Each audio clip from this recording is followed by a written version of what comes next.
What if the only way to survive a serial killer was to throw a party? What if you were told by someone calling himself a demon that on one specific night he would pass over your house and only spare you if you played jazz? Sounds like folklore, right? But in 1919, New Orleans, this actually happened. The people didn't question it. They didn't doubt it. They listened. And when the night came, they danced. This is the true story of the Axeman of New Orleans, a killer who invaded homes, murdered families with their own axes, and vanished without a trace. Throughout human history, there have been stories that chill us to the bone, leaving us questioning the world around us and remind us that truth is often stranger than fiction. These tales echo through time, whispers of unexplained disappearances, restless spirits, and crimes so baffling they defy logic. Tonight, we peel back the layers of reality to uncover the darkness lurking just beneath the surface. Was it fate, chance, or something far more sinister? Journey with us as we delve into the mysterious, the supernatural, and the true crimes that have haunted our collective consciousness. This is All Things Mysterious, where the shadows hold secrets, and every story is a puzzle waiting to be solved.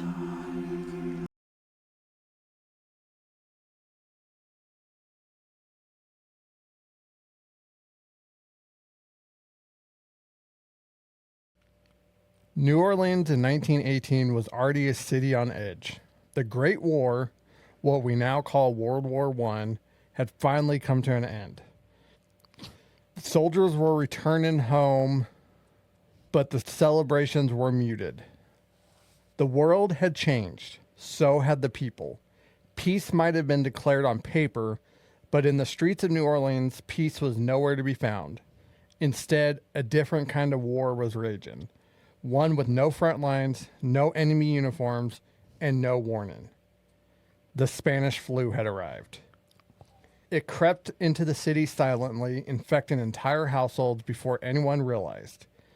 This wasn't like any illness the people had seen before. Strong men fell within days, mothers died nursing their children, entire families vanished in a matter of weeks. Hospitals were overwhelmed, turning people away at the door. Funeral homes couldn't keep up with the demand. Gravediggers worked double shifts, and in this growing sea of death, fear ruled every corner of the city. Everyone wore masks, or they were supposed to. Some didn't believe in them. Others clung to superstition, convinced the sickness was divine punishment or a curse. But most people obeyed. Masks became as common as shoes, slipped on every time you stepped outside. Yet the invisible killer still found its way in, and if that wasn't enough, something else was stirring. New Orleans had always been a city of many cultures, a patchwork of languages, customs, and beliefs. But that year, the melting pot was starting to boil over. Tensions between social classes were high. The wealthy were seen as untouchable, while the poor struggled to survive. Immigrant communities, especially Italian Americans, found themselves caught in the crossfire. They were blamed for everything from low wages to overcrowding. And worst of all, many of them ran the corner grocers, small family-owned stores that served entire neighborhoods. To some, these grocers were the lifeblood of the city. They offered credit when others wouldn't. They provided cheap goods and fresh produce when larger stores didn't care to serve immigrant families. Often they lived above or behind their shops, never far from their livelihoods. But to others, they were outsiders, suspicious, a threat to American values, or just plain competition. Italian grocers were robbed, threatened, harassed. There were whispers that they kept to themselves too much or that they were too involved in shady dealings. Some called them mafiosa, whether there was evidence or not. And in the middle of this tense, divided, and deeply frightened city, something darker was about to be born. A new name would soon enter the public consciousness. A name that would be whispered behind locked doors. A name printed in bold headlines across every paper in the city. The Axeman. He didn't come with a warning. He didn't leave a calling card, at least not at first. His weapon was simple, brutal, an axe, usually stolen from the victim's own home. He didn't rob, and often his victims were Italian grocers. To a city already gripped by sickness, grief, and paranoia, this was a new kind of nightmare. A faceless killer, a phantom who struck at night, and no one knew where or who he would strike next. I like the intro. I like it.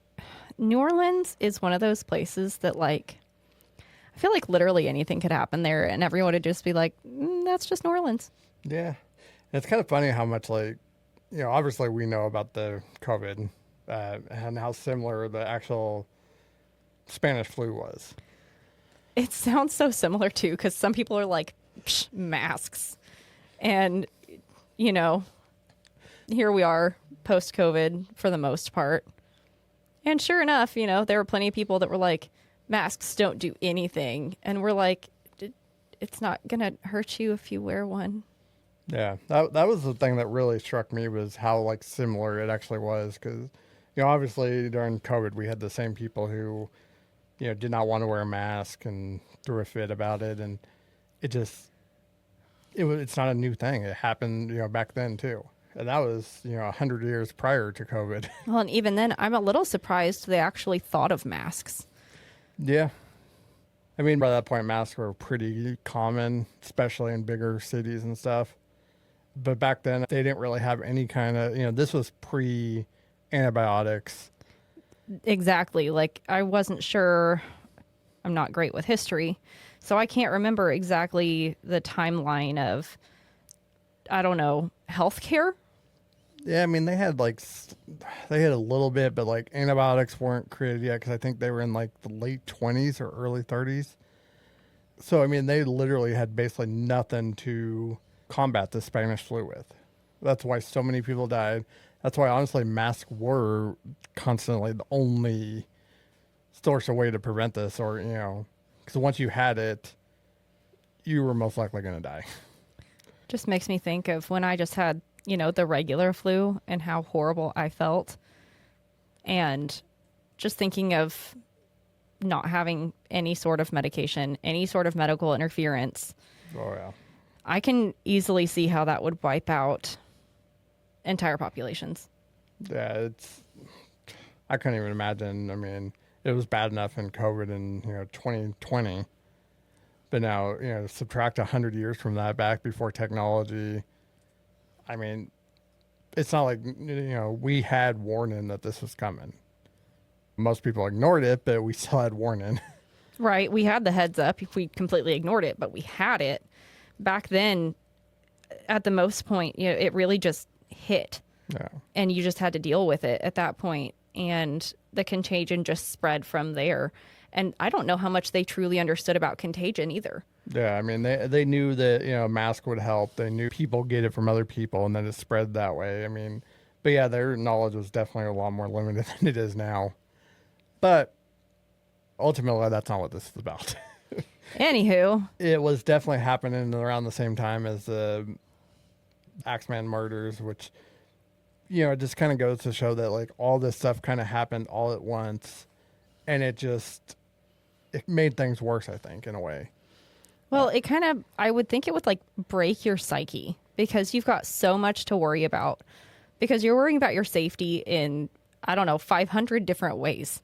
If you think about the anxiety that we're living with today, I can only imagine the anxiety that you would be living with back then, because you're worrying about just literally living day to day. Yeah, and just think about this. These days, like, if we have a killer on the loose, we can take extra precautions. We can lock all the doors and windows. We have air conditioners, so we can keep everything closed off. This was back in 1919. You know, I don't believe most houses had electricity at that point. Right? Really I mean, sure, this is New Orleans. It is hot. Yeah. Yeah, so no air conditioner, so they had to leave the windows open. And we'll see that later on here. They honestly, at least one of the murders specifically, that's how he got in, was by climbing through the window. But they had no alternative. I mean, it's either that or die of heat stroke, basically. Yeah, you didn't have a choice because what else are you going to do?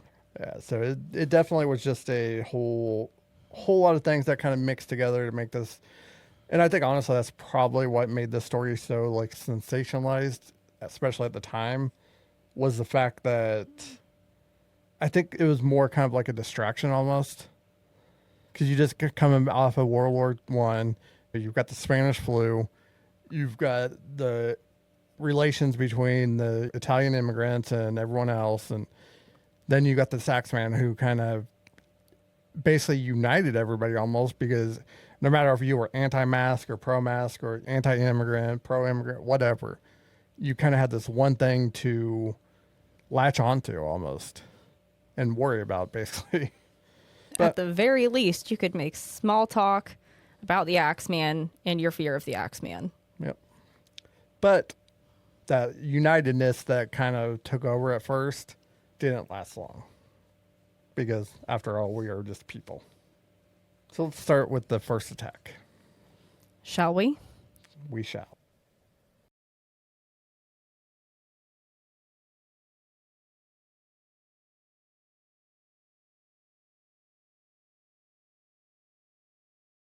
May 23rd, 1918. The city of New Orleans was still shrouded in unease. And that night, something terrible unfolded on a quiet street, something that would mark the beginning of a wave of terror. Joseph and Kathleen Maggio were asleep in their apartment above the small grocery store they owned. It was the kind of store that had become the heartbeat of the neighborhood. Everyone knew the Maggios. Joseph, a hard-working grocer, Catherine, kind and warm. They kept to themselves like many in their community and worked tirelessly to make ends meet. But sometime during the night, while the city slept under a thick veil of heat and silence, someone entered their home. And what happened next was horrifying. Their throats had been slit with a straight razor, deep and precise. So deep, in fact, that Catherine's head was nearly severed. Joseph had fared no better. They both had their skulls crushed with an axe that chillingly likely belonged to the couple.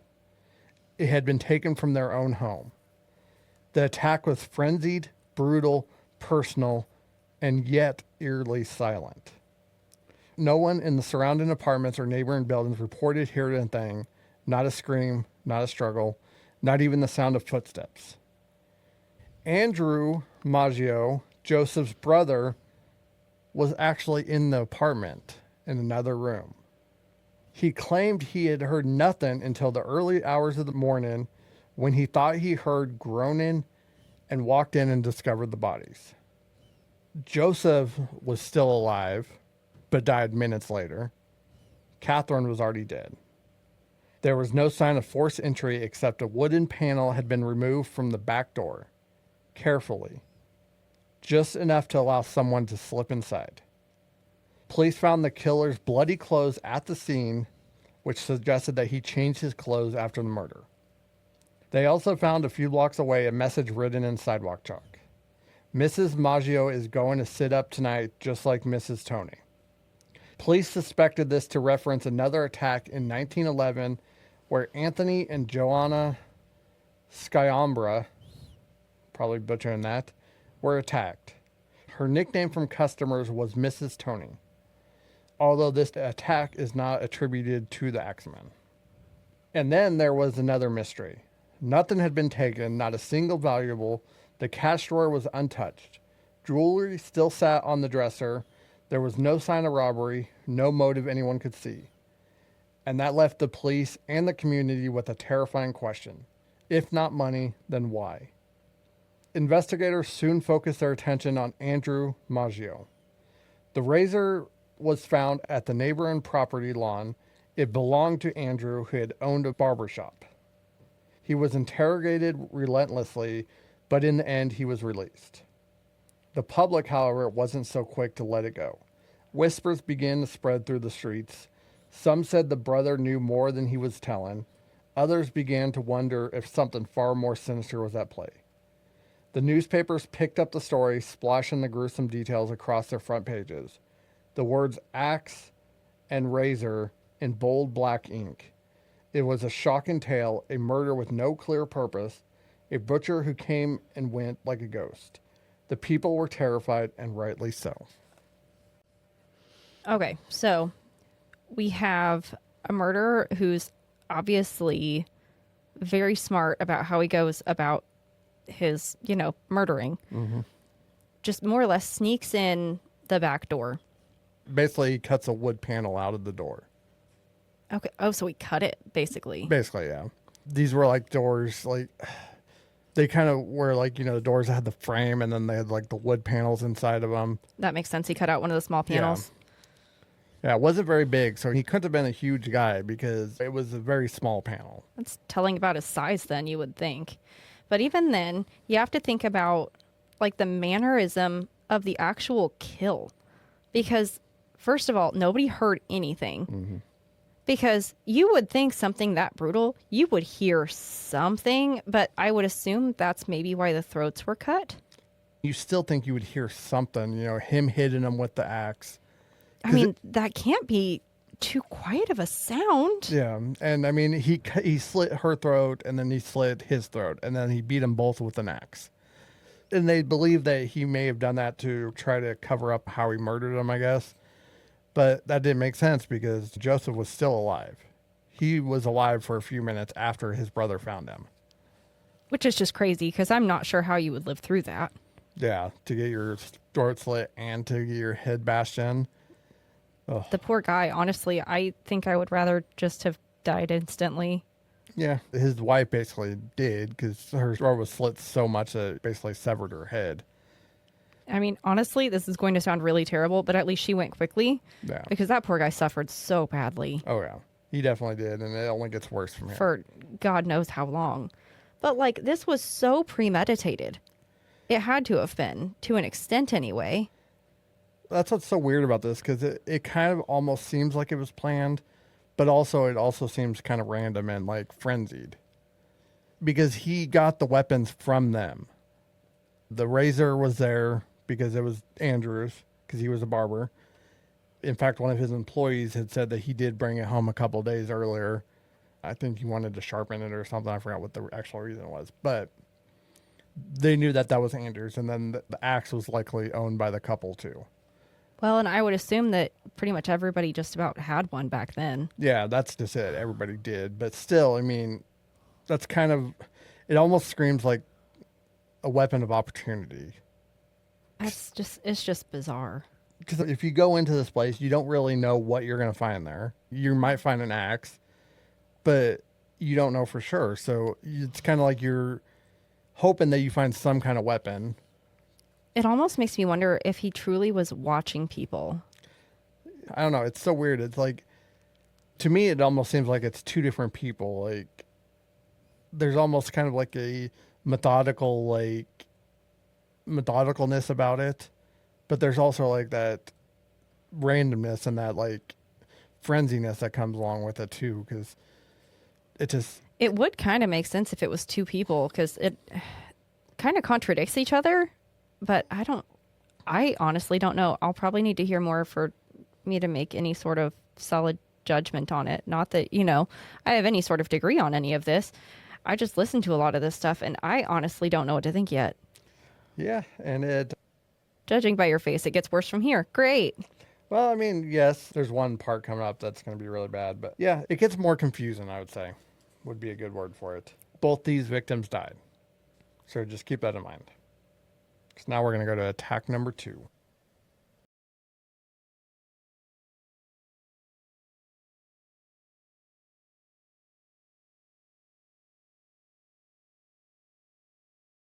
June 27th, 1918.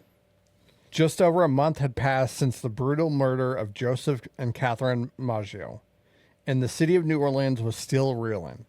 People double-locked their doors, sleep came harder, Whispers of a madman with an axe circulated in every corner store and bar. But with no leads and no arrest, life, for better or worse, began to resume its rhythm until it happened again. This time, the victims were Louis Bessemer and his mistress, Harriet Lowe. Like many others in their community, they worked hard, kept to themselves, and weren't exactly considered wealthy. But they were part of the neighborhood's pulse. Ordinary people live in ordinary lives. In the early morning hours of June 28th, a baker, John Zonka, found the couple. He walked around to the side apartment, and what he saw changed everything. Inside, both Bessemer and Lowe were lying in pools of blood. They had been attacked in their sleep. Bessemer was struck with a hatchet above his right temple, which resulted in a possible skull fracture. Lowell was hacked over the left ear and left with one side of her face permanently paralyzed. Bessemer was barely conscious. The room bore signs of a struggle, but no one heard a thing. And once again, the weapon was an axe. And once again, only a wooden panel removed from the rear door, exactly like in the Maggio case. The parallels were impossible to ignore. But unlike the Maggios, both victims were still alive. Barely. Bessemer drifted in and out of consciousness. Lowell, however, was able to speak, though her condition was dire. She was rushed to the hospital, clinging to life as doctors tried to piece together what had happened, just as the police tried to do. Their first suspect, who probably wouldn't surprise many, was a 41-year-old African-American man named Louis Obacon. He worked at the store Bessemer owned. Police had no evidence, but for them, the color of his skin was enough. They claimed that he gave conflicting accounts of his whereabouts. With no evidence, he was eventually released. At first, Lowell's accounts were vague, confused. She claimed that they'd been attacked in their sleep, but her story shifted more than once. And then something unexpected happened. Police found a foreign written letter in the apartment, and from her hospital bed, Lowell accused Bessemer of being a German spy. To modern ears, this might sound like a paranoid delusion, but in 1918, this was dangerous, very dangerous. The First World War had just ended, but the scars were fresh. Anti-German sentiment ran high in America, and New Orleans was no exception. Germans were distrusted, even hated in some circles. People lost jobs over suspicions alone. Families changed their surnames just to avoid harassment. And so when Lowe made her claim, the newspapers jumped on it. Quote, "Is this the work of a German agent?" headlines screamed. Police, already desperate for answers, leaned into the possibility. Bessemer was arrested, interrogated, smeared in the press. His private life became public fodder, and all while he was still recovering from massive head trauma. But there was a problem. There was no evidence. No proof of espionage, no connections to Germany, no motive for self-inflicted injuries or stage attacks, and perhaps most telling, no explanation for how the door panel had been removed while Bessemer lay bleeding inside. After 2 days in custody and under mounting public scrutiny, Bessemer was released. There simply wasn't a case. Meanwhile, Lowe's condition worsened. She underwent surgery in August, but complications set in. She never fully recovered. And before she died, she made another accusation. Her killer was Bessemer. Bessemer was once again arrested, but this time he was charged with murder. He spent 9 months in jail before being acquitted. Her death left more questions than answers. Was she confused, delirious, or did she truly believe what she said? Police quietly closed the investigation, filing it among the growing stack of unsolved cases. But by now, a pattern was emerging. A quiet neighborhood, a couple living behind a grocery store, a late-night break-in through a removed panel, an axe, always an axe, and always no clear motive. To the people of New Orleans, it was becoming harder to dismiss these events as isolated tragedies. A storm was brewing, something darker than fear and more calculated than rage, because this wasn't just a killer anymore. It was a presence, a shadow moving from street to street, choosing victims and vanishing like smoke. And no one knew who would be next. So I'm super confused about what in the world this victim is thinking. Yeah. Okay, so let's start at the beginning. So the 41-year-old Lewis, he worked at the grocery store Okay. that Bessemer owned. That was his whole involvement. And essentially, it was 1919, so obviously, race was involved. The fact that he worked there was enough for them to suspect him.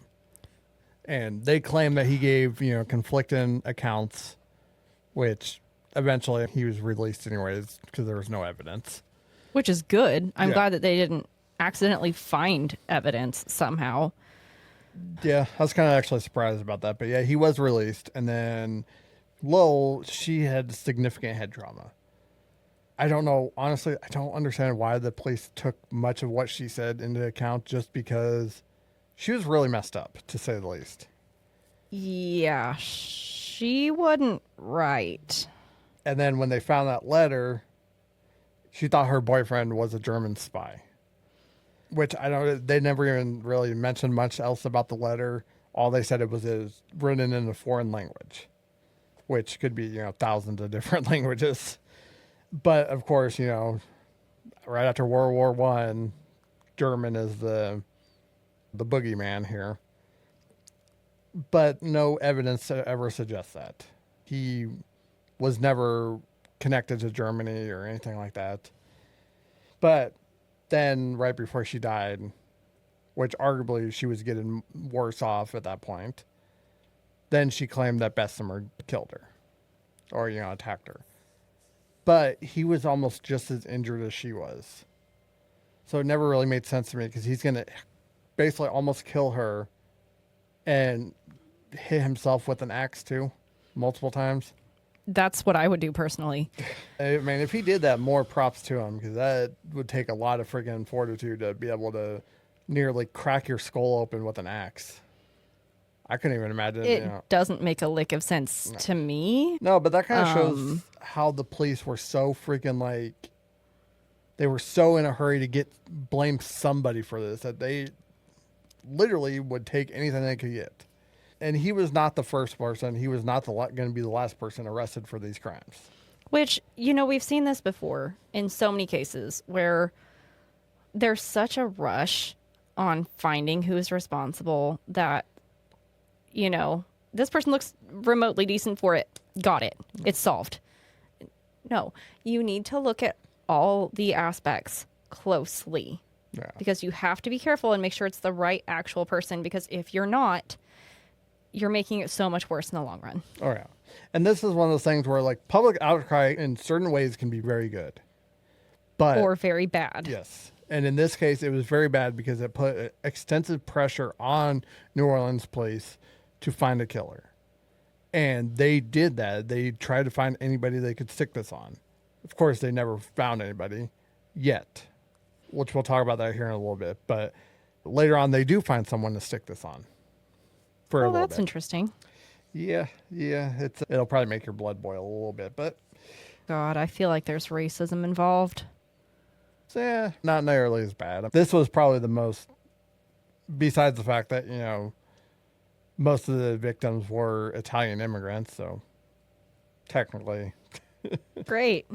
But yeah, this was the only one where, actually, this was basically the only case where, an African American was arrested just because.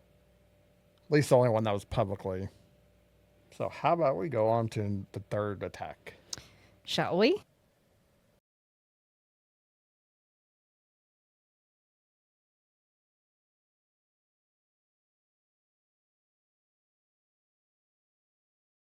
August 5th, 1918. By now, the people of New Orleans had grown accustomed to the quiet dread that had begun to settle over their city like a fog. But nothing could prepare them for what happened on Elmira Street. Anna Schneider was 8 months pregnant. She and her husband had only recently moved into the neighborhood, hoping for a fresh start before the arrival of their first child. It was a modest home, a modest life. They kept to themselves like so many others and tried to ignore the headlines that had been dominating the papers: gruesome murders, unexplained break-ins, blood-soaked beds. That evening, Anna was alone. Her husband worked nights and had left hours earlier. The summer heat hung heavy in the air, and the buzzing of insects outside the windows was the only sound she remembered before the world went dark. She was found later that night, unconscious, barely breathing, her head split open. Her scalp had been savagely tore back as if struck with a blunt object. Blood had soaked through the pillow, stained in the sheets, and pooled on the floor beneath her bed. A neighbor had heard moaning and alerted the police. When they arrived, they assumed she was dead, but somehow she wasn't. Anna Schneider survived the attack. And I'm happy to say 2 days later, while still in recovery, she gave birth to a healthy baby girl. The city was stunned. A brutal, senseless assault on a pregnant woman, no less, and yet miraculously, both mother and child had lived. But as investigators dug deeper, the case only became more baffling.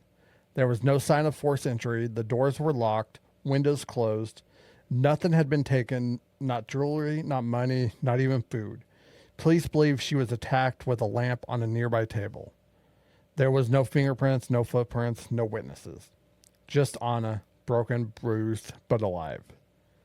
And as she drifted in and out of consciousness in her hospital bed, she couldn't remember a thing. No face, no sound, no shadow in the doorway, nothing. Whatever happened in that room had come and gone like a ghost. Detectives were left with more questions than answers. Was this connected to the other attacks? The similarities were there. An attack inside the home. No robbery. A preference for blunt force trauma, and above all, no clear motive.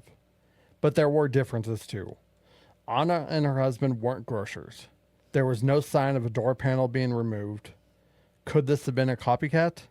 Or perhaps something entirely unrelated? For a brief moment, some in the city allowed themselves to believe that this wasn't an isolated incident, a tragic but separate crime. That maybe the horror from earlier that summer had passed. That perhaps the Axeman, if he even existed, had moved on. But that illusion was short-lived, because just 5 days later, the Axeman struck again. So we're pretty sure this was the actual Axeman. They attribute this one to the Axeman, but there are some differences, obviously.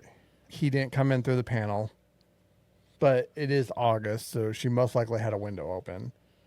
He didn't use an axe, but we kind of already talked about this, that he's more of a opportunist. You know, he grabs whatever weapon he can find. And in this case, they believe it was a lamp. They're not for sure. Officially, no murder weapon has ever actually been discovered. But they think it was a lamp that was at her bedside table. But other than that, yeah, no axe was found. So there are differences, but there are kind of those similarities. Some people still argue that this one's not related. Some people argue that it is. I mean, it very well could be. I think a lot of people focus too much on the axe part of it, because the axe was really just a weapon of opportunity. Because back then, axes were they were within reach. Common. They're right there. Everyone's got them for chopping wood for the winter, especially, or for whatever else that you need. Yeah. It would be no different than today, someone coming in and killing someone with a butcher knife or a knife in their house. Because it's literally just an opportunist weapon. So even though this one wasn't done with an axe, I do think it's still related, because middle of the night, no other motive, no witnesses, no noise. I mean, just nothing. It really is like a ghost did this. I mean, in all other aspects, it pretty much fits the MO. Yeah. Yeah, and I think honestly, even the weapon kind of fits the MO, just because, like I said, it is an opportunist weapon. He just grabs whatever he can at the scene. He doesn't bring anything with him. So, I mean... Well, and for a second, I'm going to go back to what we talked about a little bit ago, and about it possibly being not one person, but more than one. Mm-hmm. If there are more than one, what about one potentially being the one who's really precise, you know, really into, I don't know, I'm just going to say maybe stalking. Maybe they're really preemptive. really watch the person. Do they have this, this, and this in their home? And then maybe there's this other person who's part of like a tag team. Who's the crazy part? Who's the part that just goes in and just says, you know what? There's a lamp. Yeah. And I mean, that's the one thing. It's like some of these killings, and that's why later we'll get into the theories, but some of the killings seem more like precise, while others seem more erratic. And honestly, I mean... Very good word for it. Yeah. And honestly, like right now, I mean, he's killed 3 out of 5 victims, which really is not, or well, technically 3 out of 6 if you want to count the baby. But his track record's not exactly great, and he's using an axe for at least 2 of the attacks. That's not very good odds. It's really not. And I actually, this is in 1918. 18. Medicine's not that great back then. Like, I know. That's honestly a little sad.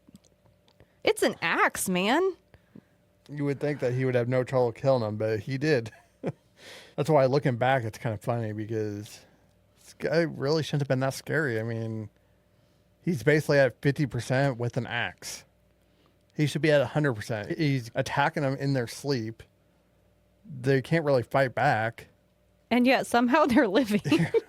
It doesn't make sense, but you ready to go to the next attack 5 days later? I suppose.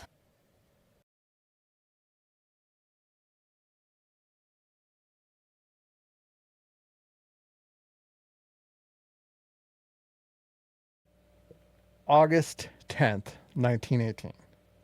The summer heat still clung to New Orleans like a fever. Shadows stretched long across cracked sidewalks, and every creak of the floorboard or bark of a neighborhood dog seemed more sinister than the last. The city was tense, restless. People spoke in hushed tones, casted nervous glances at their doors, their windows, their neighbors. Because by now it was clear, something terrible was stalking the streets. Joseph Romano was an elderly grocer, a quiet man. He lived with his 2 nieces in a small, modest home.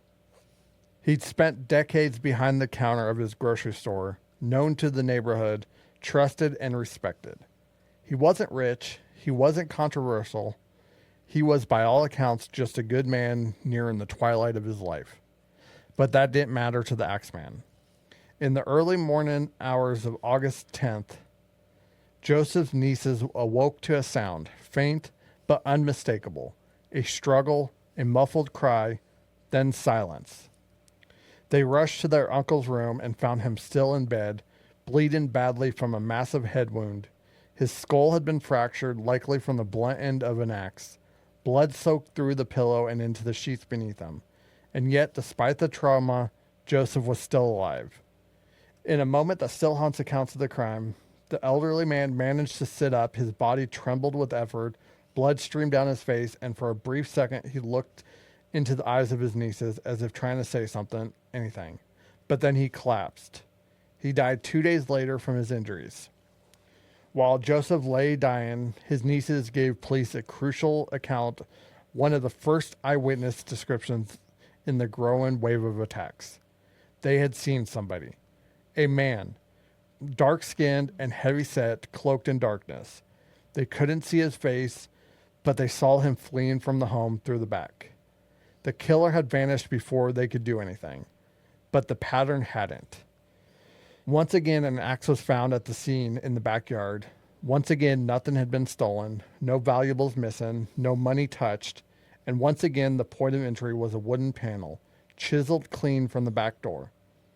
It was now undeniable. These weren't random acts of violence. They were connected, methodical, planned. A serial killer was at work in New Orleans, and the city could no longer pretend otherwise. The newspapers wasted no time. The Axeman strikes again. City in panic as mysterious killer claims another life. It wasn't just a nickname, it was a warning. By mid-August, that name was on every tongue in every home. People barricaded their doors with furniture. Some slept with weapons under their pillows. Others fled the city entirely. desperate to escape the reach of a killer who seemed to slip through the walls and vanish into thin air. And yet, despite the panic, police had no leads, no suspects, no motive.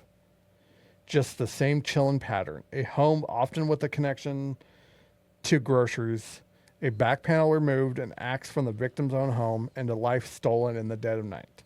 Some whispered he was a demon. Others swore he was an ordinary man, hiding in plain sight. But whatever the truth was, it didn't matter.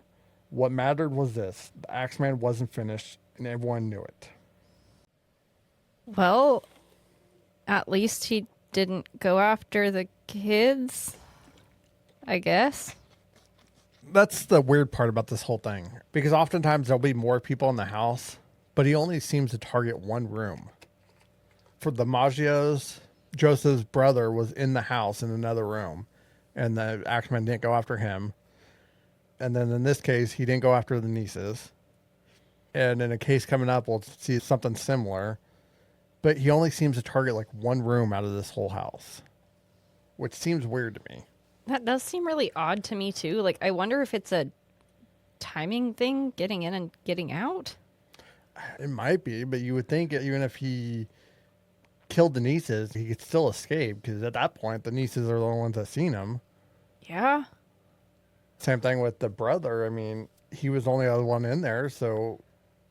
I kind of wish we had, like, the layouts of the houses. I wonder if it had anything to do with that being the one that's closer to the exit point, like the entry and exit point or anything, or if that's just how and who he decided to go after. I mean, we don't know. This is really weird. I know. There's no logic in it. I mean, I assume that they were probably always the master bedrooms of the house. That's what would make sense.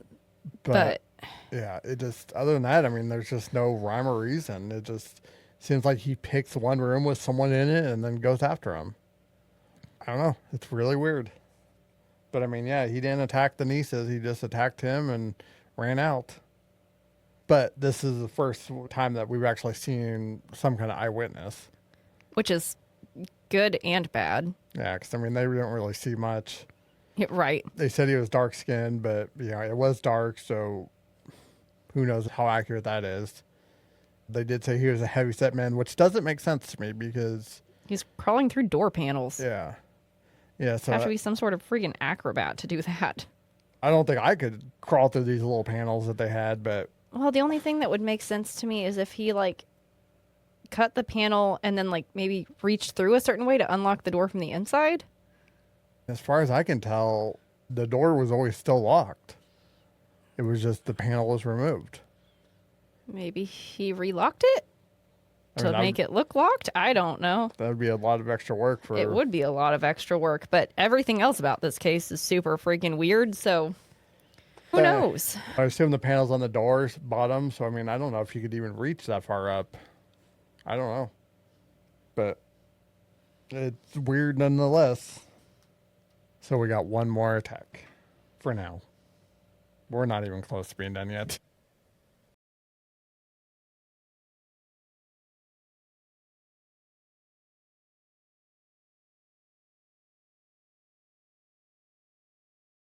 March 10th, 1919.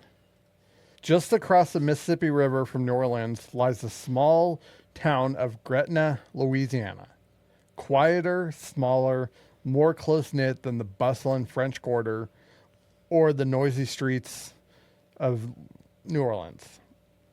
But even here, where neighbors knew one another by name and left their doors unlocked at night, the terror of the Axeman found its way in.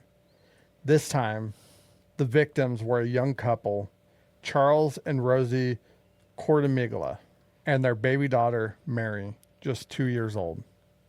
The Cortimiglias were like many others in their community. Italian immigrants, hardworking, honest. They lived in a small home on Jefferson Street and ran a grocery store nearby. They had no enemies, no secrets, just a life built on simple routines and big dreams for their little girl. But on the night of March 10th, all that came crashing down. In the early morning hours, screams tore through the darkness. Neighbors rushed to the Cortimiglia house to find a scene almost too horrific to describe. Another wooden panel chiseled clean away, the Axeman's signature. Inside, Charles lay bleeding on the floor, his head and shoulders mangled by axe blows. Rosie was stumped nearby, barely conscious, her skull cracked open, and in her arms, covered in blood, limp and silent, was little Mary. She was already gone, only 2 years old. The community was shaken. This wasn't just murder anymore. This was slaughter. This was pure evil. Charles and Rosie were rushed to the hospital. Charles would survive and be released only 2 days later. Rosie, too, would pull through, but the emotional wounds, especially the loss of their daughter, would never heal. Then something strange happened. As Rosie began to regain her strength, she made a stunning accusation. She claimed she recognized the attackers. Not the faceless, shadowy Axeman of rumor and headlines, but her neighbors, Laurando Giordano and his 18-year-old son, Frank. Like the Cortamiglos, they were Italian grocers. The two families had once been friendly, but recently tension had grown between them, allegedly over business competition. Some whispered it was jealousy, others said it was old country family rivalry, something deep and bitter. Whatever the reason, the town was already primed to believe the worst, and that's all it took. The Giordanos were arrested.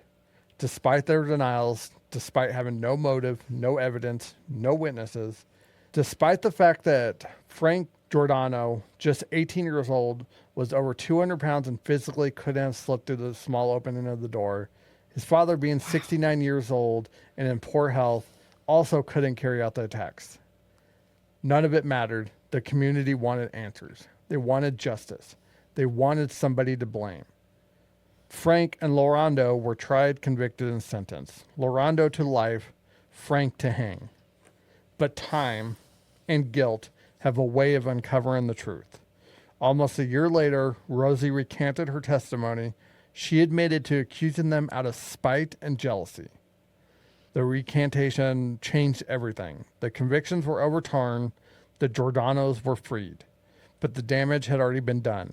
The Axeman still hadn't been caught. A little girl was still dead. And 2 innocent men had nearly paid with their lives. Proof that the terror he spread wasn't limited to the victims he struck. It infected the minds and hearts of everyone left behind. It turned neighbors against neighbors, friends into suspects, and fear into fury. By now, the people of New Orleans and its surrounding towns understood something horrifying. The Axeman didn't just take lives. He destroyed communities, and he was still out there. I have so many things to say about this part. First of all, a child. Really turned that around. Not a fan. Yeah. No. Yeah, 2 years old. Really, really not a fan of that.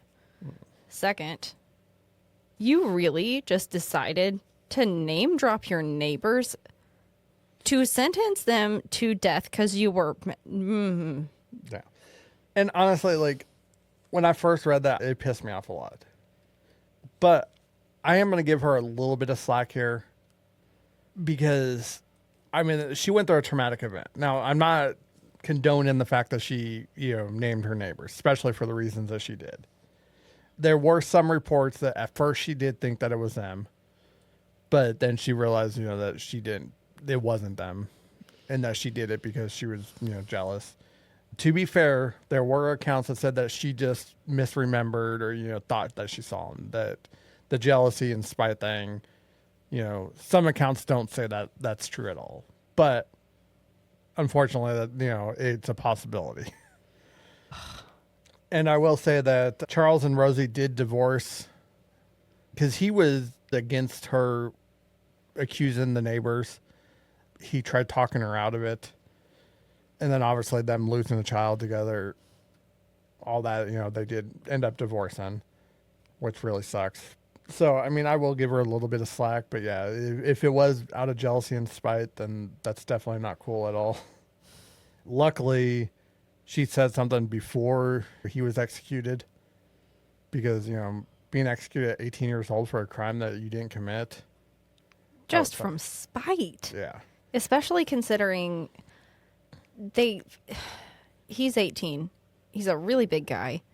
And then his dad is old. Like, they physically don't fit. Yeah. Yeah, and that's like, besides her eyewitness account, there was no actual evidence, which is why, I've said it before. Eyewitness accounts are probably the least convincing evidence to me, just because people lie, people are wrong, people misremember. I don't deem it as evidence, honestly. And this is a good reason why. I mean, she basically said that she knew who did it, and she was wrong. Yeah. And the first thing they did was take it as hard evidence, and it's really not. Yeah, and I think that kind of goes into the whole thing that throughout this whole ordeal is the police were so like desperate for some kind of lead that they literally would take anything that they got. So, I mean, it's nothing, unfortunately, it's nothing really new, but. And don't get me wrong, I do understand why. Yeah. But you also can't base your entire theory on it. Yeah. You guys listened to this before. I don't try to sugarcoat it or try to make excuses for the police. But in this instance, I will say public pressure has a way of skewing any kind of investigation. We've seen it before. Anytime the public gets involved, it makes things more complicated. It just makes things harder, honestly. And back in 1918, 1919, I mean, people didn't have much else to do. Just trying to stay alive. Yeah. I'm not going to give them too much credit. I think they definitely could have done better. But I think they probably did the best they could. And honestly, this was pretty much any kind of forensics we have today. Honestly, anytime anybody got convicted back then was impressive. I think about exactly what, evidence, quote unquote, they had to go by back then. And it's not much. No, I mean, basically eyewitness, and that's basically it. that they had just about nothing. I mean, confessions, I bet they relied on those quite a bit. And that's why, honestly, like, a lot of times I'm not super convinced that, a lot of these older crimes and they, put the person who's convicted of it, I'm not super convinced that that was actually the person who did it. And I'm with you on that, too, because I really feel like the old gumshoe detectives kind of pushed their way into the confessions. Yeah. Oh, yeah. 100%. I guarantee a lot of those confessions were the result of torture. I mean, we know that to be fact. That's why we now have laws to try to stop that. Although, unfortunately, most detectives these days still try to push the line as much as they can. But, I mean, that's why we have to have laws like that, because it's been done. I mean... and proven to be done. Yeah, if you ever want to think about something weird, look at any law that's on the books or anything, and especially any of the weird ones, and it's just, there's a reason that law's in effect. And it's scary to think about. Legitimately scary. Oh, I know. But, they have to have laws because at some point someone did. And, same thing with detectives. They would do anything they could to get a confession. And unfortunately, they were wrong a lot of the times. But what if I told you that the Axeman communicated with the police and the public? I actually wouldn't even be surprised, because this guy just keeps throwing out surprises left and right. Well, he did send a letter. Oh, boy.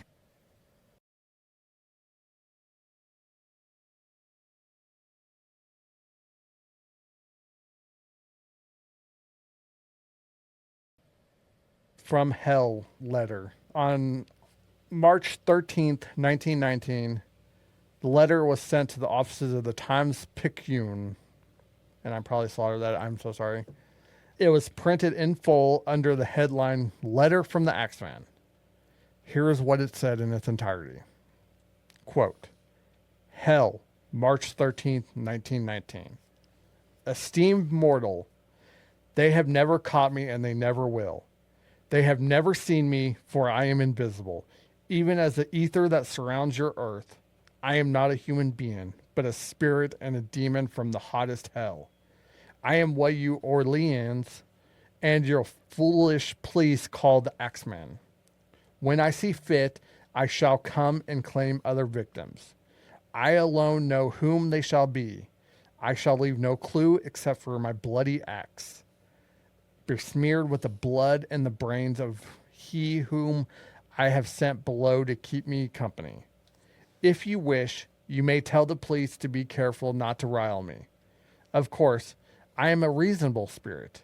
I take no offense at the way they have conducted their investigations in the past.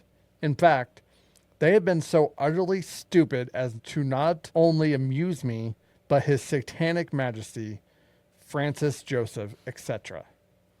But tell them to beware. Let them not try to discover what I am, for it were better that they were never born than incur my wrath. I don't think there is any need of such a warning, for I feel sure the police will always dodge me, as they have in the past. They are wise and know how to keep away from all harm. Undoubtedly, you Orleanians think of me as a most horrible murderer, which I am, but I could be much worse if I wanted to. If I wished, I could pay a visit to your city every night. At will, I could slay thousands of your best citizens, for I am in close relationship with the angel of death. Now, to be exact, at 12:15 earthly time on next Tuesday night, I am going to pass over New Orleans. In my infinite mercy, I am going to make a little proposition to you people. Here it is. I am very fond of jazz music, and I swear by all the devils in the nether regions that every person shall be spared in those whose home a jazz band is in full swing at the time I have just mentioned. If everyone has a jazz band going, well then, so much the better for you people. One thing is certain, and that is that some of those persons who do not jazz it on Tuesday night, if there be any, will get the axe. Well, as I am cold and crave the warmth of my native Tartarus, and it is about time I leave your earthly home, I will cease my discourse, hoping that thou wilt publish this, that it may go well with thee. I have been, am, and will be the worst spirit that ever existed, either in fact or realm of fancy. The Axeman. That was a ride. It really was. That's an understatement. I don't even know where to begin with this one. That's kind of how I feel. I'm just sitting here, just kind of sitting in it, just like, where do I even start? Where do I even go? I'm from hell, but also I can stop if you play jazz music. Yeah, he's gonna be nice, and as long as they play jazz music, he won't kill him. I have questions. So, okay, here's the thing. I used to be a musician. There are multiple types of jazz, and I do understand, especially coming from New Orleans. I'm sure that they have particular types of jazz. Does it have to be live? Can you be playing a record? There are questions. Yeah, he didn't really give much answers, but yeah, there were people that played just, regular like records and stuff. In fact, apparently this, was a basis of an actual jazz song. Forgot the name of it right now, but there was a jazz song named after this whole ordeal. Oh, I'm not surprised. That makes perfect sense, especially just New Orleans. That just makes all the sense. Yeah. But I mean, which we'll get into in a minute. But yeah, basically everybody that night, either they were playing music in their house or they were at bars or, wherever. They basically played jazz all night. I feel like eventually my ears would bleed. Yeah, but you didn't want to get the axe, so you had to. I didn't, but boy, eventually I would really get tired of that. But I wouldn't be dead, though, so. I wonder how many people didn't do that until been like, I didn't play jazz music and I didn't die. I guarantee you there's people out there, too, who are like, I didn't and I survived. Oh, 100%. I guarantee you there was some. I'm not going to play any jazz music. I'm not going to wear a mask. Bet you they were sending people to. Probably the exact same ones. I ain't doing what they told me to do. But yeah, it was just. Have you ever noticed like these serial killers seem to be like really good authors almost? Some of them. One of my first thoughts was, I feel like we should start speaking this way again. Yeah, and he kind of really gets into the whole, old speak, like the further the letter goes on. Like towards the end there, it was like a friggin' Shakespeare play or something. I know. I'm sitting here like, we really need to start speaking more eloquently because our language now is just boring. Hoping that thou wilt publish this. Yeah, Or we talk boring now. Or I will cease my discourse now. That's going to be my new saying. I mean, I support it at this point. At the end of each episode, I'm going to say, I will cease my discourse. But would you like to know what happened on that Tuesday night? Was it not murder? Or maybe it was. I will now commence the discourse.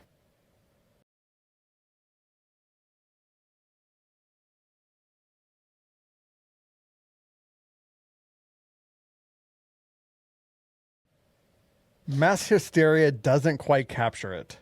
This was something deeper, a fever dream that gripped every street, every home, every heart. Jazz clubs were booked solid within hours. People lined up outside dance halls and cabarets, some in tears, others wide-eyed with dread. Many families who had never owned a record player rushed out to buy phonographs, if they could find one. Stores sold out of jazz records. Musicians were in such high demand that bands formed overnight, many of them playing in homes or on porches or in backyards for a modest fee, or sometimes just a plate of food and a place to stay safe. Entire families gathered in their parlors or kitchens, some too scared to move, others swaying to the beat of the music, holding one another tight as the needle scratched out melodies on spinning vinyl. Bars held impromptu dance parties that went from dusk till dawn. Streets were alive with sound, horns, drums, piano keys, and bass lines all overlapping in a chaotic, beautiful frenzy. Some say you could hear jazz on every block. Others said that the city never sounded so alive or so afraid. It wasn't just a celebration, it was survival.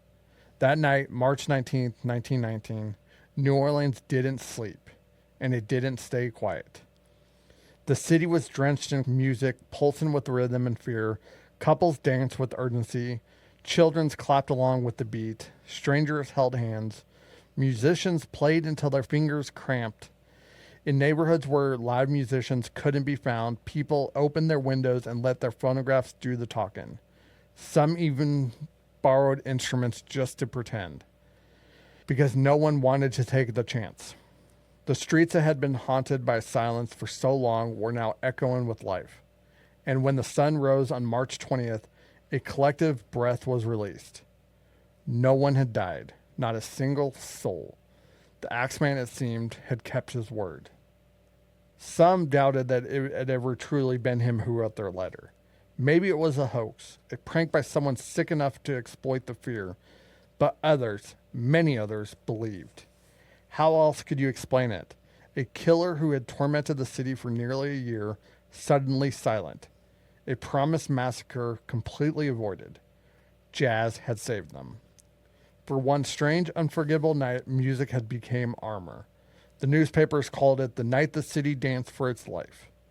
To this day, March 19th, 1919, remains one of the most surreal moments in New Orleans history, when fear and music collided and the people chose to face death by dancing in his face.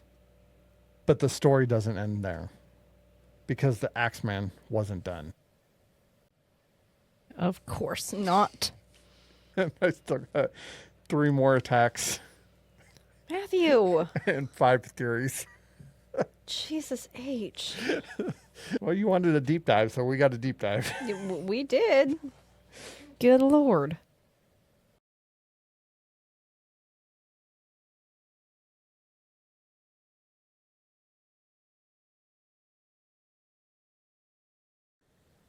August 10th, 1919. By late summer, the city had entered a strange kind of rhythm, one built around fear. The people of New Orleans had learned to listen closely for creaks in the floorboard, to scan every shadow, to bolt every door, and bar every window. Some had jazz records playing long after the letter from the Axeman faded from the headlines. Others kept axes of their own within reach. Ironic, maybe. But in a city this terrified, logic had since taken a back seat. And then, on the 1-year anniversary of the murder of Joseph Romano, he struck again.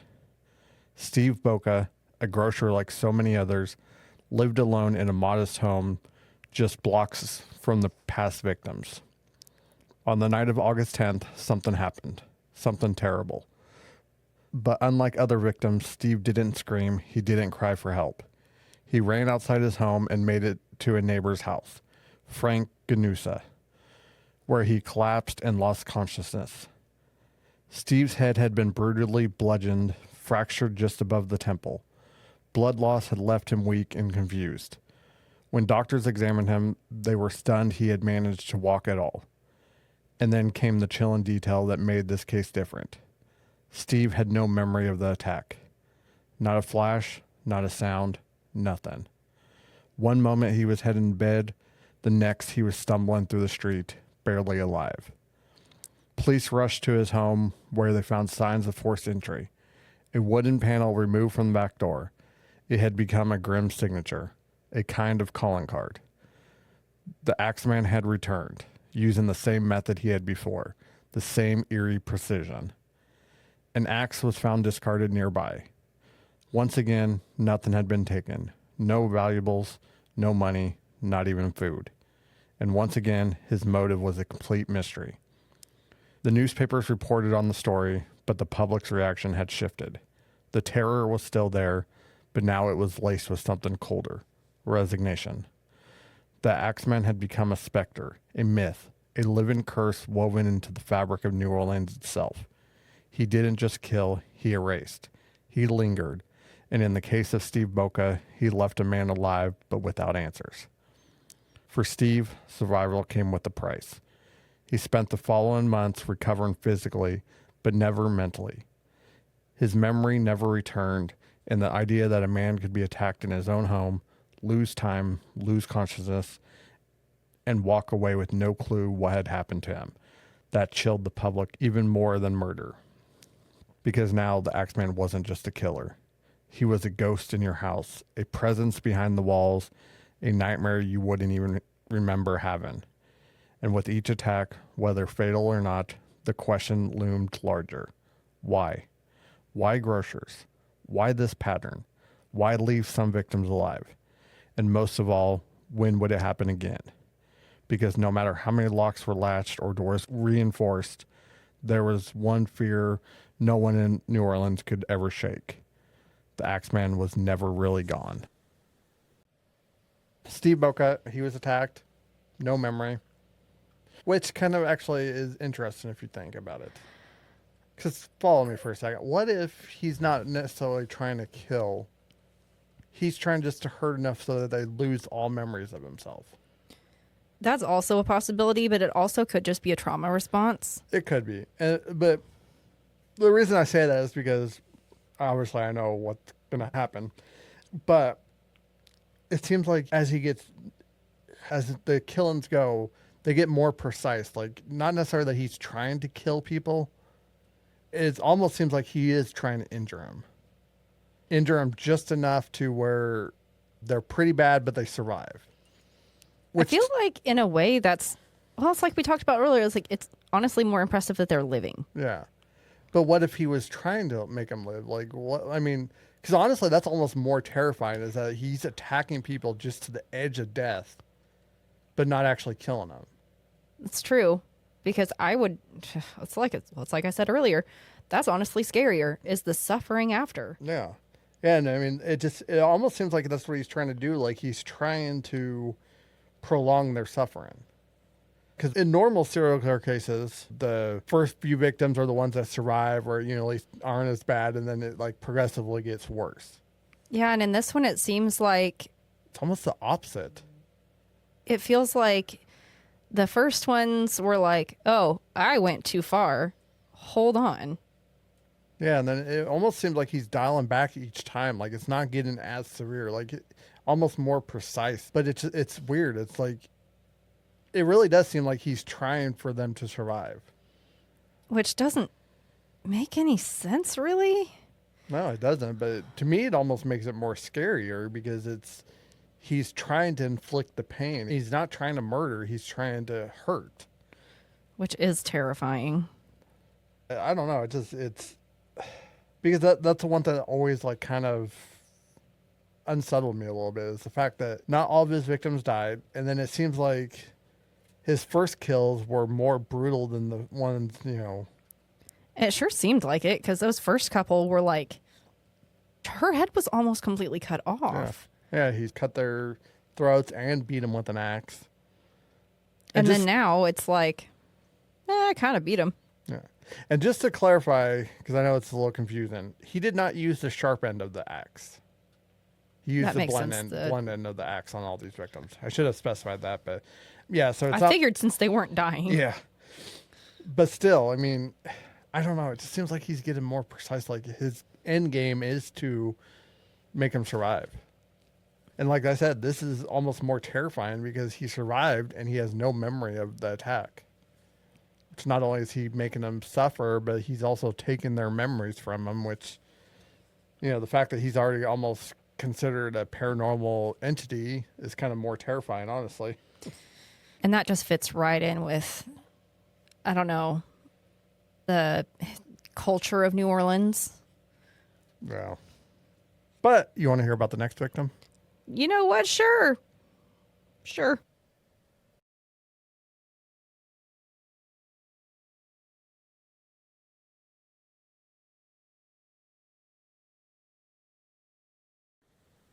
September 3rd, 1919. It was end of the summer, and the heat in New Orleans clung to the city like a second skin. Windows were left open, not out of carelessness, but desperation. The air was thick and unmoving. The nights offered no relief, only sweat, stillness, and for some, terror. Because by now, the people of New Orleans had learned that the darkness could bring more than just uneasy dreams. It could bring the Axeman. And on this night, it brought him to the home of Sarah Lawman. Sarah was a young woman living alone. She wasn't a grocer. She wasn't part of the Italian immigrant community. She didn't seem to fit the usual profile. And yet, she would become the Axeman's next victim. Neighbors became concerned when Sarah hadn't been seen in over a day. Her routine was steady, predictable. She kept to herself but was known for being polite, respectful, and well-liked by those who lived nearby. When she didn't answer her doors, friends forced their way inside. What they found was chilling. Sarah was lying in her bed, unconscious, her face and head covered in blood. Her scalp had been struck and torn open, likely while she was sleeping. Blood had soaked through the bedding, stained the mattress, and began to dry. No one could say for certain how long she had been lying there. And once again, an axe was found in the front lawn. There were no signs of robbery, no valuables missing, no ransacked drawers. There was no sign of a struggle, no scream heard in the night, just silence and blood.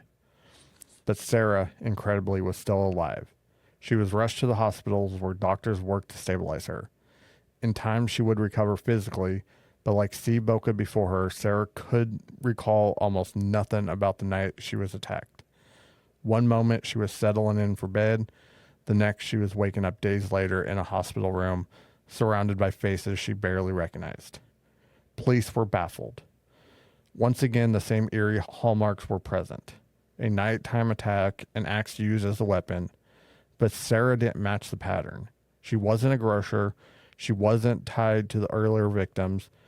She had no enemies, no known connections. The killer entered the house through an open window instead of a panel on the door. And that was perhaps the most terrifying part of all, because now it seemed that no one was safe. If the Axeman could target anyone, if he was no longer following a pattern, then how could anyone protect themselves? The newspapers ran the story, but by this time the public's fear had hardened into something else: fatigue. The city was worn thin. Between the war, the flu pandemic, and the string of senseless, brutal crimes, New Orleans was on the edge. And the latest attack only added to the mystery. Was Sarah Lawman a mistake, a deviation, a message? Or was the Axeman changing? No one knew, and that was the true power of the Axeman. It wasn't just the bloodshed, it was the uncertainty. The silence between strikes. The way he blurred the lines between reality and nightmare, pattern and chaos. Sarah survived, but survival didn't mean peace. because even with her attacker gone, the fear remained in the shadows, in the silence, in every late night creak of the floorboards. New Orleans waited, wondered, held its breath. But yeah, she survived, and she also lost her memories of the attack. Which, good for her. I mean, we don't know when the attack took place. Right. She still managed to cling on. Yeah. I mean, we know at least it was 24 hours because they had said that they hadn't seen her for over a day. So, I mean, honestly, it's probably closer to 2 days by that point. But kind of awesome neighbors, the fact that they broke into her house and found her. But yeah, she survived. No memory of the attack. It makes me wonder if he uses something aside from just the weapon. I mean, what though? I have no idea. Was chloroform a thing back then? I don't know, honestly. But, I mean, it just... But I don't even know if that has, lasting effects either. Maybe, like, a date rape drug or something, but I don't know if those were even around back then. I have no idea. You would think there's something, though. I mean, probably some kind of, root or something, maybe. I don't know, but... I mean, it could be that he's just hitting them so badly on the heads that they're, I mean, yeah, it is literally blunt force trauma, so that's also possible, but... But, I mean, that's what I said when it seems like he's getting more precise. Like, he's getting to the point where they're almost dead, but just where they lose memory of everything. And the fact that the last two victims both can't remember anything about the attack. Yeah, right? But they're both alive is in itself kind of weird. But we're not done yet. Because we got to talk about the final victim. Dun, dun, dun! And... I want you to particularly listen to this one and take notes.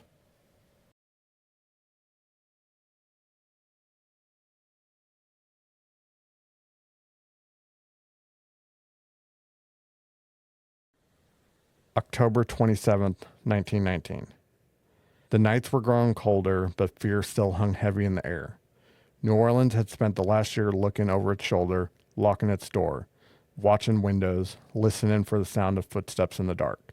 The Axeman hadn't struck in over a month, but silence in the city no longer felt like peace. It felt like waiting. And then, just before Halloween, he returned, one last time. Mike Pepitone was a father, a husband, a grocer like so many of the others. He lived with his wife and 6 children in a quiet neighborhood. Their home, like countless others in the city, was small but full of life. No enemies, no known threats. On the night of October 27th, something or someone entered that home. According to reports, the attack happened while most of the family was asleep. But unlike previous victims, Mike Pepitone was not discovered bleeding in his bed the next morning. He was discovered by his wife in the middle of the attack. She awoke to a terrifying noise. Some say it was a thud. Others say it was a guttural sound like choking or struggling. She rushed into the bedroom and found her husband already collapsed on the floor, surrounded by blood. The room had been transformed into a scene of horror. Blood spattered the walls, soaked the sheets, and pooled beneath the bed. Mike's skull had been crushed. The attacker, whoever it was, had already fled into the night, only to be described as a large man. Police arrived quickly, but as in every case before, there were no fingerprints and no motive. An axe, likely from the family's own home, had been used. Entry, once again, came from a panel in the back door, removed with clinical precision, and once again, nothing had been taken. No signs of theft, just another brutal, senseless killing. But this time, something was different. This time, the Axeman had struck with extraordinary rage. Mike Pepitone's bedroom wasn't just the site of a murder. It was a massacre. The level of violence far exceeded that of any previous attack. Some investigators speculated that the killer had a personal hatred for Pepitone. Others believed it was a sign of unraveling, a killer growing bolder, more unstable. Mike's wife couldn't identify the attacker, but she did see enough to confirm what the city already feared. The Axeman was still among them. And then, just like that, it ended. No more attacks were ever officially linked to the Axeman. No arrest, no final letter, no confession, nothing. The Pepitone murder was the last confirmed strike in a string of crimes that had left the city traumatized, Communities divided and families broken. The newspaper published one final fury of headlines. Axeman returns. Father of 6 slain in bed. And then silence. A silence far louder than before. Because by now, New Orleans wasn't just afraid of the Axeman. It was afraid of what he represented. Chaos, randomness, powerlessness. A killer who slipped through cracks, who never left a clue, and who would vanish without a trace after turning a bedroom into a bloodbath. Mike Pepitone's wife later moved out of the city. Some say she was never the same. Who could be? She had walked in on a nightmare and lived to tell the tale. And with that final blow, the Axeman's bloody trail came to an end. So obviously Jordan likes the name. He's got a cool name, but dear God, the poor guy. Yeah. They said blood was spattered all over the walls. He had a picture, I think, of the Virgin Mary on the wall or something, and it was just covered in blood. So yeah, this one definitely seemed more targeted or more rage. He definitely seemed like he had more hatred for Pepitone. Maybe he didn't like his name as much as you did. I don't know. Clearly. But I want you to keep this one in mind. Especially keep his wife in mind. She'll come into play later in our theories. Speaking of theories, let's get into the first one.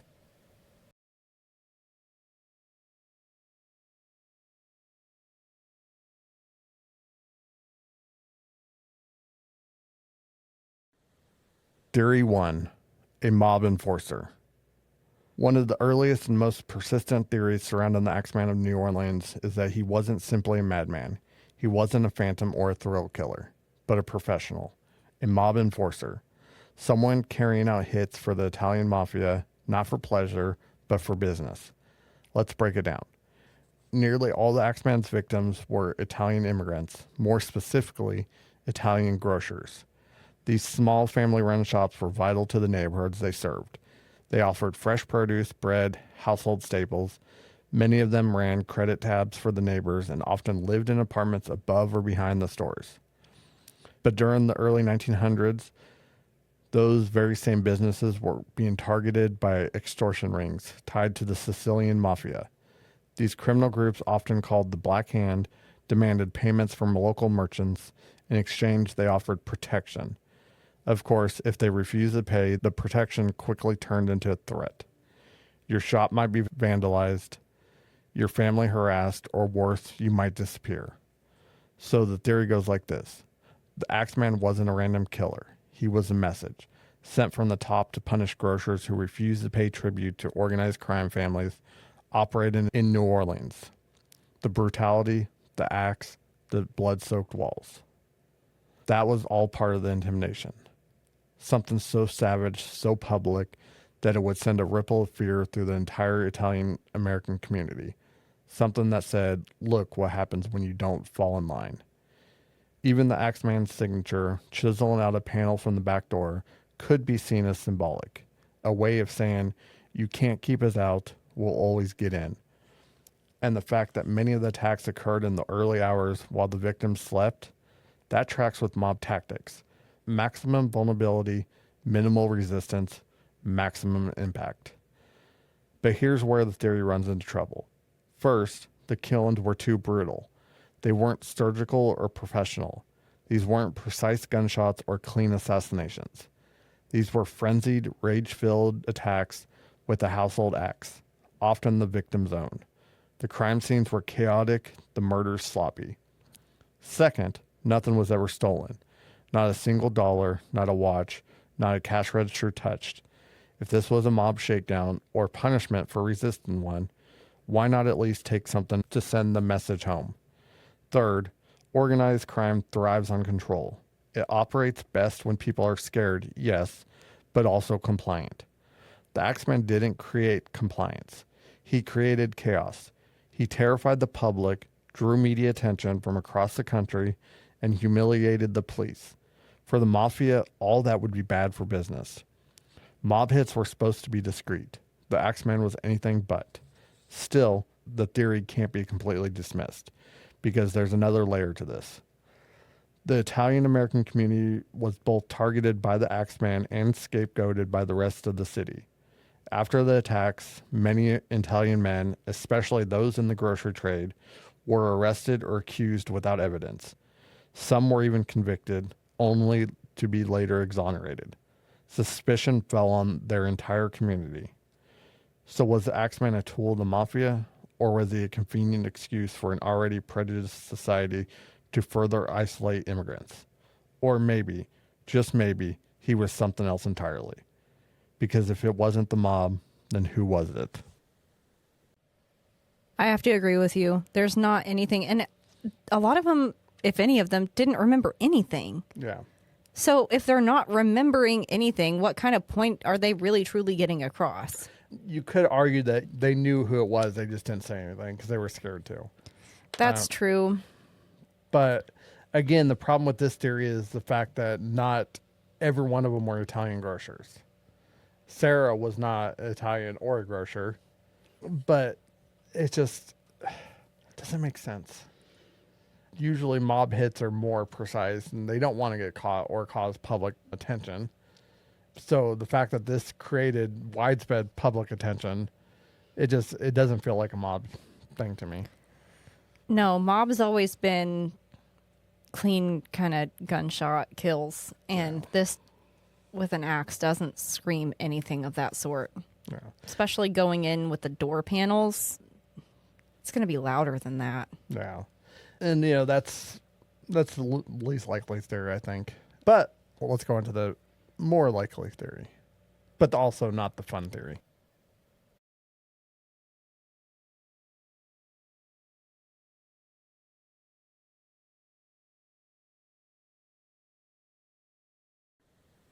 Theory 2, serial killer. Sometimes the simplest answer is the most terrifying. Maybe the Axeman wasn't part of the Mafia. Maybe he wasn't a hired gun or a supernatural being from the hottest hell. Maybe he wasn't delivering a message. Maybe he just wanted to kill.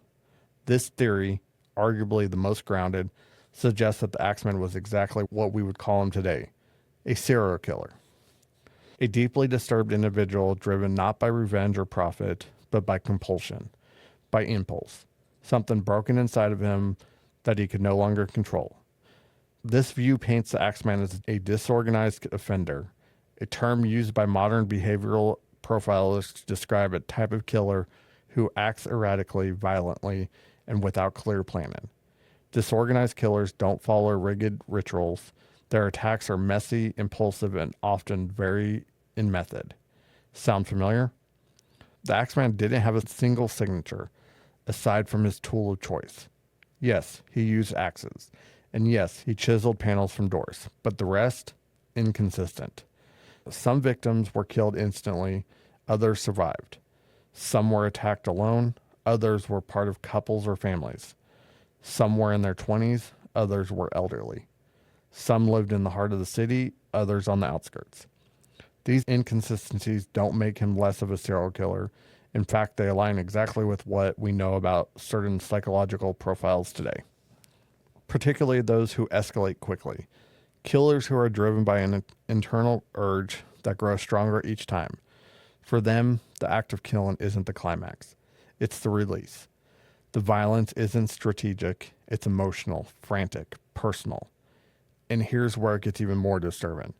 Some investigators believe the Axeman may have been someone the victims knew, or at least someone they'd seen before. A delivery man, a handyman, a neighbor, someone who moved easily through the community, unnoticed. Someone who knew their routines, who watched their homes, who knew where the axe was kept in the backyard shed or under the sink. This theory suggests the Axeman didn't just slip in and out of the darkness like a ghost. He lived among them. He shopped at their stores. He may have bought groceries from the very people he later murdered. He might have smiled at their children, held the door open, waved as he walked by. And perhaps the most unsettling detail of all, he may have danced to jazz on that infamous night, March 19, 1919. While the rest of the city played music out of fear, he might have joined in, not to spare himself, but to blend in, to watch, to listen, to feed on the fear that he created. This theory doesn't offer the comfort of closure. It doesn't give us a culprit with a name or motive or a courtroom confession. It gives us something far more haunting: possibility. Because if the Axeman was a serial killer, not a mob hitman, not a vengeful spirit, just a man, flesh and blood, then what became of him? Did he move away? Was he arrested for something else? Did he die? Or did he simply decide to stop? That's what makes this theory so chilling, because unlike monsters from folklore or criminals tied to conspiracies, a serial killer can just stop. Sometimes they change their pattern, sometimes they start a new life, and sometimes they just get tired. So maybe the Axeman didn't disappear at all. Maybe he lived a long, quiet life, just blocks away from where his crimes once shook a city to its core, and no one ever knew. Yeah, that's pretty much it. I mean, I don't disagree with this theory, but also a lot of his victims didn't die. Yeah. So a serial attacker? Yeah, so that's kind of, I think most people would classify him as a serial killer just based on, he did kill multiple victims. But like I said, it feels like he went from killing to more trying to not kill, minus the Mike Pepitone on Yeah, the I last mean, victim. he has enough victims under his belt to be considered a serial killer. I don't know. It's just weird. Yeah. But I mean, maybe it's just that's the easiest answer. Maybe he just is a serial killer. But I will say the fact that there was some time in between kills, sometimes there was a lot of time, sometimes there was a little time, seems kind of odd to me. Just because you would think that they would be kind of a little more consistent. But I mean, at one point there was almost a year between attacks, which, by the way, kind of makes it worse because you don't know when he's going to strike. Oh, and maybe that was the idea. He seemed to thrive on the chaos. Yeah, he definitely did. I mean, like I said, that's probably not my favorite theory, but it is definitely the most grounded one and the simplest one, I think. But Definitely also, the simplest. yeah, but also still doesn't explain everything, because if he was a serial killer, you'd think he'd be better at killing. Yeah, he really wasn't great at that, which, I mean, I guess I'm glad for. But I mean, it's weird. Kind of. He seemed like he was good at killing at first, and then he slowly got it worse and worse until the very last kill. And then all of a sudden he was overkill. I don't know, it's really weird. It is really confusing.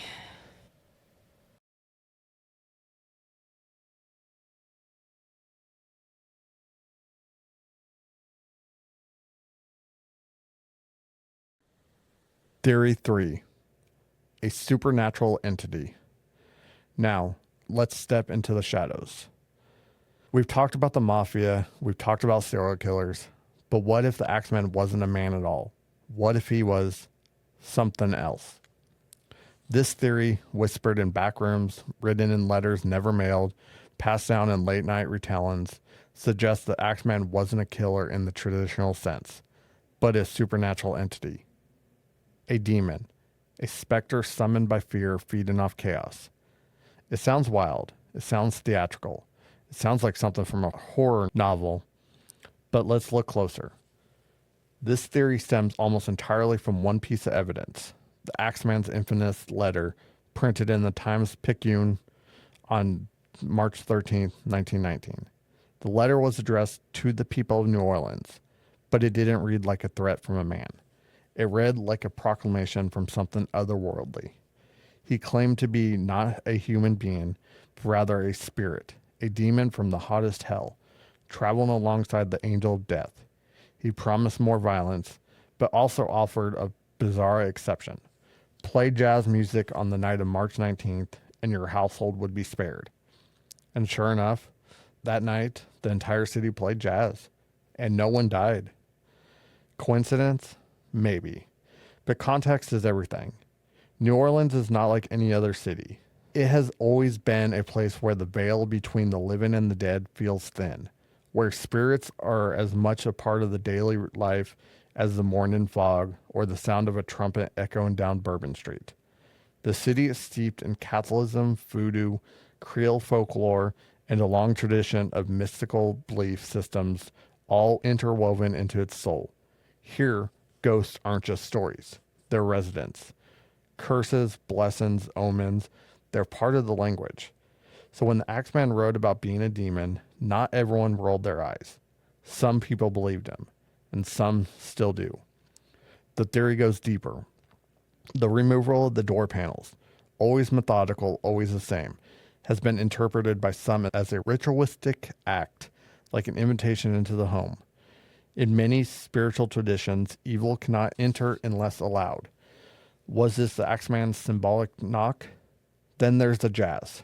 The idea that music, specifically jazz, could protect people from death is almost too poetic to ignore. In this theory, jazz is the offering, the ward, the ritual that turns away the demon. Some describe the night on March 19th not as a coincidence, but as a kind of pact, a night when the people of New Orleans collectively honored an unspoken rule. Give the demon his due, and he will pass you by. The inconsistencies in the Axeman's attacks also come into play here. Some victims survived, some didn't. Some were young, some were old. Some were Italian grocers, some were not. There's a theory within this theory that the Axeman judged people, that his wrath wasn't random, but spiritual, not human logic, but supernatural justice. And then, just as mysteriously as he arrived, he vanished. No one saw him again, no one caught him. He faded into history like a ghost slipping back into the mist. Now, whether you believe the Axeman was a literal demon, a cursed soul, or just a deeply disturbed man isn't really the point, because the psychological impact of his crimes was real, tangible. The entire city responded as if they believed the supernatural was possible. That night in March, New Orleans transformed. Every bar, every house, every porch and parlor became a stage for jazz and survival. Families danced through the fear, clubs overflowed, even the skeptics played along. And that in itself is something otherworldly. The Axeman blurred the line between man and myth, between reality and legend. And in a city like New Orleans, that line was never very thick to begin with.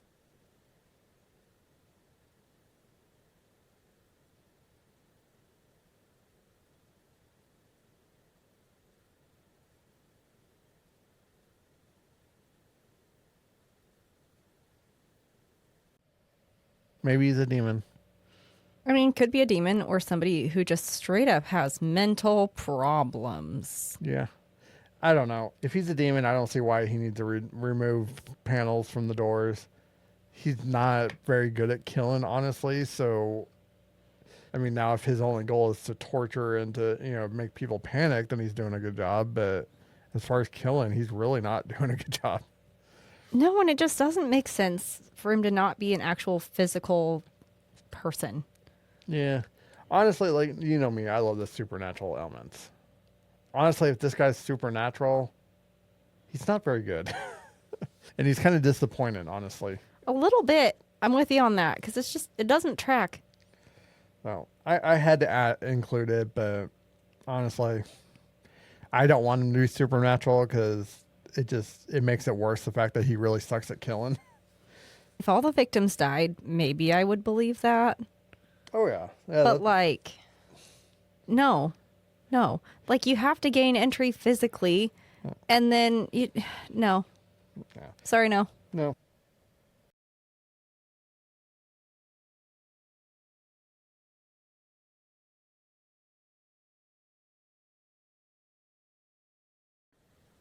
Theory 4. A copycat crime spree. What if the truth is even more unsettling than we thought? What if there wasn't just one Axeman? This theory suggests something terrifying in its simplicity, that the murders attributed to the Axeman of New Orleans weren't the work of a single killer, but several. A chaotic wave of copycat crimes that fed off fear and public obsession. Let's take a step back and look at the details. The attacks share similarities, yes. Victims attacked in their sleep, entry through a chiseled door panel, axes left at the scene.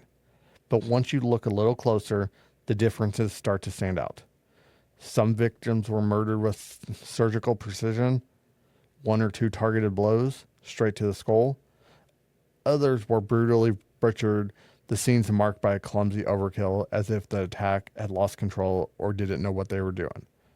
Some survived. In some cases, the door panels were removed cleanly, almost professionally. In others, it looked hasty, jagged, rushed. In a few scenes, the axe was missing entirely, taken with the killer. In others, it was left behind, almost displayed. Copycat killings are not unheard of, especially during times of public hysteria. When a name like the Axeman dominates the headlines, when the entire city is steeped in panic, it's not hard to imagine others seizing the moment. A scorned lover, a vengeful business rival, an unhinged local seeking attention. All they had to do was break in, grab an axe, and let the headlines do the rest. The fear had already paved the way. The identity of the killer was already chosen. All they had to do was wear the mask. Some even suggest the Axeman may have inspired admirers, people who didn't just copy the crimes for convenience, but out of obsession. Followers, disciples, drawn to the chaos he created, eager to feel that same power. It's a disturbing thought, but not an impossible one.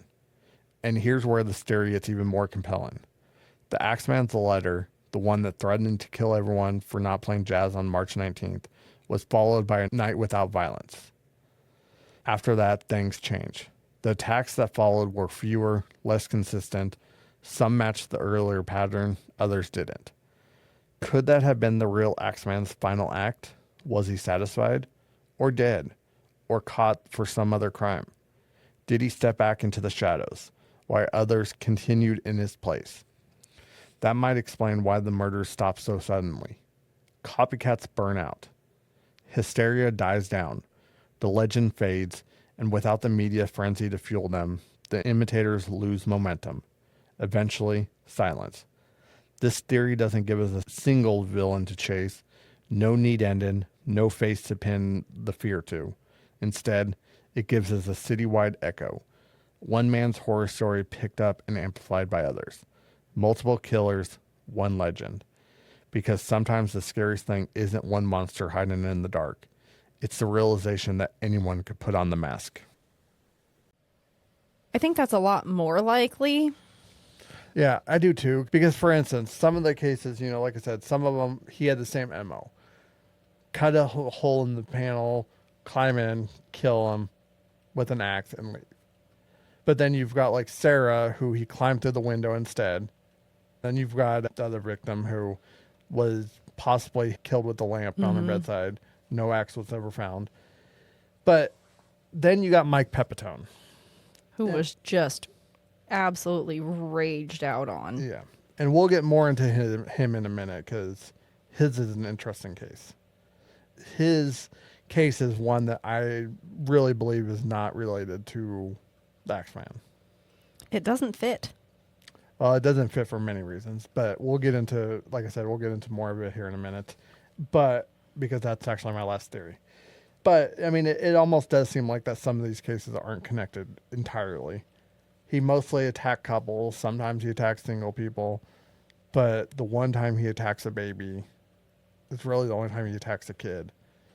There's not like a solid MO there at all. No, I mean, like I said, you could look at, just overview, and say he broke into the house through a panel in the door, killed him with the blunt end of an axe, then it's fine. But once you really do start looking deeper, then it starts falling. There's slight differences. The fact that not everyone died. And it does seem like there's almost at least multiple killers. Because at one point it seems like really erratic, and then at other points it seems like really precise. And it's really weird. Like either that or he's got multiple personalities. Which could be. It's very possible. So, but I think a copycat killer kind of fits. Obviously, with public hysteria, there's going to be copycats. We know even today that, especially when a serial killer makes the news, which it's actually been a while since we had one. Yeah, I haven't seen a big serial killer out on the news for a minute. I was actually just thinking about that. Holy crap, it has been I don't even remember when the last one was really on the news. That's interesting. Huh. Anyways, when there is a serial killer, they're going to have copycat people who try to imitate someone who wants to kill, someone in their family and they use it as an opportunity. So it's not unheard of and it's not unlikely. Now, I do think some of the kills could be one person because they're kind of consistent, but then other kills just seem really too far off. But let's get into my favorite theory because this one has multiple parts. Oh boy, multiples.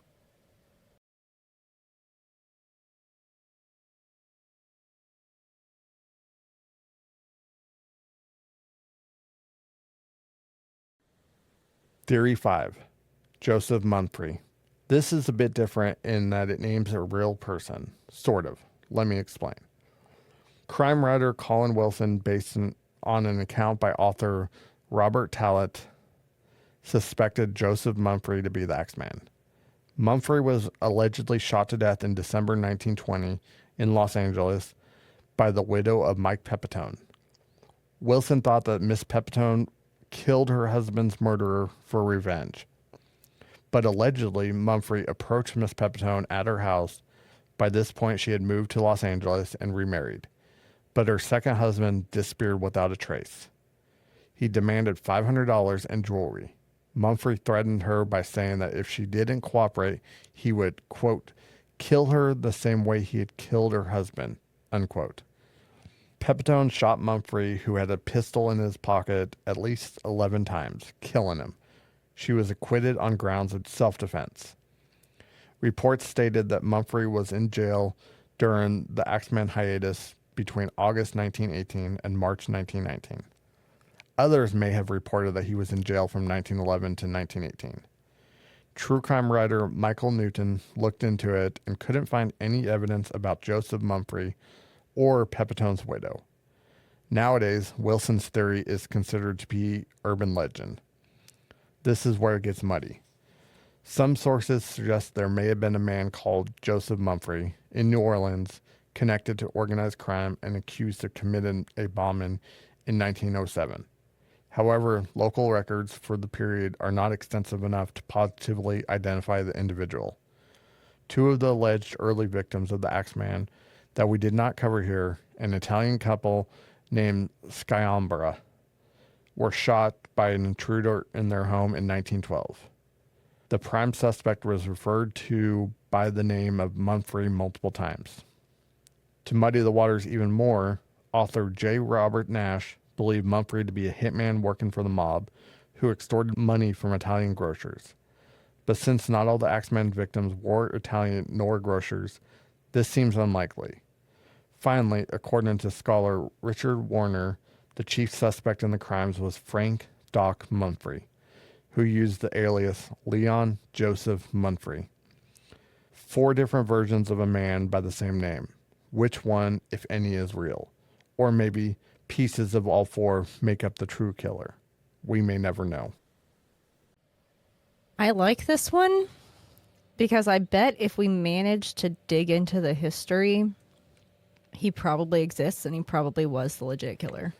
So, this is what I think. And I didn't really include this as a theory just because I didn't really see it, but it's kind of my theory. So, at least for the Mike Pepitone killer, I think that was a totally separate kill. I don't think that was related to the Axeman at all. Well, and it would make sense because, like you said, the other kills, they didn't even really die. Yeah. A lot of them didn't. If they did, it was more or less blood loss. And I think that either the wife had hired Mumphrey to kill her husband or she killed her husband. Because that's a very important detail here is that if it's true, her second husband, who she was married to, also disappeared without a trace and was never found again, which is odd. And That's a pattern. yeah. So my theory is that Miss Pepitone killed her husband, then moved to Los Angeles, or not killed it, but hired Mumphrey, or they were having an affair or whatever. Maybe they were extorting him. I don't know. But then they did the same thing to her second husband, and then she killed Mumphrey to cover everything else up. I mean, that makes more sense to me, honestly. It's a possibility. But Yeah, so no proof that Joseph Mumfre actually existed. Obviously 1919 records aren't super extensive, especially for individual people like this. But cool story though. Man, if we could figure out who was real back then, it's so hard though. It is. Like, especially Mumfre. Apparently Mumfre was a very common name in New Orleans at the time. So we don't know specifically if he existed. I mean, we're sure he probably existed somewhere. Well, right, and we only have like really a last name, don't we? Well, Joseph. Joseph, yeah. Reportedly, that's his name, but I mean, it could be Joseph. Could be his middle name. He just goes by it. Could be a nickname. We don't really know. But either way, I kind of like that theory. But I do think that if this theory is true, that it probably means that the Pepitone kill was not related to the X-Men murders, which makes sense because it seems like the outlier for all of them. It does. It doesn't seem to correlate with the remainder of them unless he just saved all of his brutality for the very last one for whatever odd reason.